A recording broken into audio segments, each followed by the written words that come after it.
নানা উৎসাহ উদ্দীপনার মধ্য দিয়ে মোংলা পোর্ট পৌরসভার বিএনপির দ্বিবার্ষিক সম্মেলন অনুষ্ঠিত হয়েছে। তবে এই সম্মেলন ঘিরে বিভিন্ন দিক থেকে বিএনপির নেতাকর্মীরা কিন্তু এখানে জড়ো হয়েছে। তবে মোংলা আলিয়া মাদ্রাসা প্রাঙ্গণে কিন্তু এই সম্মেলন অনুষ্ঠিত হয়েছে। তো এই অনুষ্ঠানের মধ্য দিয়ে কিন্তু নেতাকর্মীরা যে উৎসাহ উদ্দীপনা তারা বিভিন্ন জায়গায় দেখা যাচ্ছে এবং তারা এ ব্যাপারে যে দীর্ঘ 17 বছর পর উন্মুক্তভাবে তারা এই সম্মেলন অনুষ্ঠিত করতে পেরে কিন্তু তারা খুব আনন্দিত। কারণ আওয়ামী লীগ সরকারের সময় তারা কিন্তু বিভিন্ন মামলা হামলার শিকার হয়েছে, তারা কিন্তু ঘর থেকে বেরোতে পারেনি। কিন্তু গত 5 আগস্টের পরে যখন গত সরকার যখন পতন আসে তখন কিন্তু এখানে বিএনপির নেতাকর্মীরা তারা কিন্তু সমবেত হয়েছে এবং সেই ক্ষেত্রেই পূর্বের নির্ধারিত সময়ের মধ্যেই কিন্তু সেই সম্মেলনটি অনুষ্ঠিত হয়েছে। তবে এখানে সভাপতি পদে 2 জন নির্বাচিত করছেন এবং সাধারণ সম্পাদক এবং সাংগঠনিক পদে আরও বেশ কয়েকজন প্রতিদ্বন্দ্বিতা করছে। তবে এই সম্মেলনটা সুষ্ঠু এবং সঠিকভাবে যেন সুন্দর করে অনুষ্ঠিত হতে পারে সে ব্যাপারে কিন্তু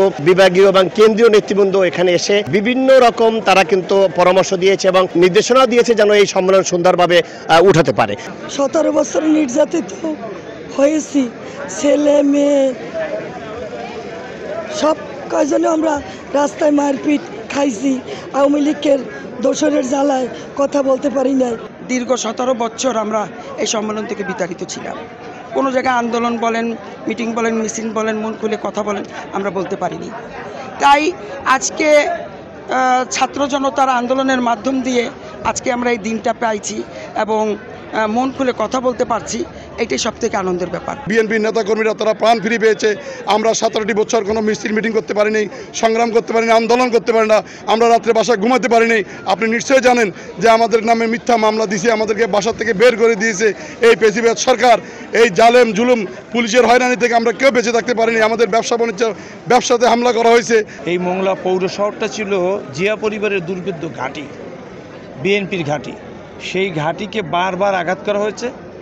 এইখানে 3 জন ব্যক্তিকে এক্সট্রা জুডিশিয়াল ক্লিনিং করা হয়েছে এবং একজন বিএনপি নেতা মাহে আলমকে গুম করে পরবর্তীতে হত্যা করা হয়েছে।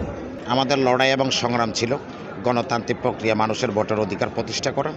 আমরা আমাদের দলের মধ্যে সে প্রচেষ্টা চালিয়ে যাচ্ছি এবং সকাল থেকে আমাদের কাউন্সিলর ডেলিগেট যারা আছে তারা ভোট দিচ্ছে নির্বিঘ্নে এবং কি বলবো যে আজকে একটি আনন্দঘন মুহূর্ত মোংলাতে সৃষ্টি হয়েছে। উপরের থেকে আর নেতা নির্ধারণ হবে না, তৃণমূল পর্যায় থেকে ধাপে ধাপে নেতৃত্ব আসবে।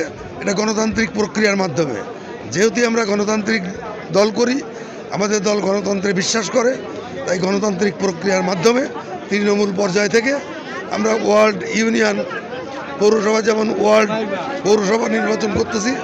এর মাধ্যমে আমরা নেতাকর্মীদের ব্যাপক সাড়া পাচ্ছি এবং এই দীর্ঘ মনে হয় 22 বছর পরে মোংলাতে সম্মেলন হতে যাচ্ছে এবং এই 22 বছরের ভিতরে মোংলাতে এত বড় সম্মেলনের আয়োজন কোনো দল কখনো করতে পারে নাই। আওয়ামী লীগ সরকারের সময় কিন্তু মোংলা উপজেলা এবং পৌরসভায় কিন্তু যারা নেতৃবৃন্দ বিএনপি রয়েছে তারা কিন্তু শহরে বেরোতে পারেনি এবং তারা কোনো রকম কোনো মিটিং মিছিল বা দলীয় কোনো কার্যক্রম করতে পারেনি। তবে এই কাউন্সিলের মাধ্যমে অর্থাৎ এই সম্মেলনের মাধ্যমে নেতা নির্বাচিত হয়ে দলকে সুসংগঠিত করবে এবং আগামী জাতীয় নির্বাচনে এই দলের মাধ্যমে তারা সেই জাতীয় সংসদ নির্বাচনে অংশগ্রহণ করে সরকার গঠন করবে সেই প্রত্যাশা করছে এখানকার নেতৃবৃন্দরা।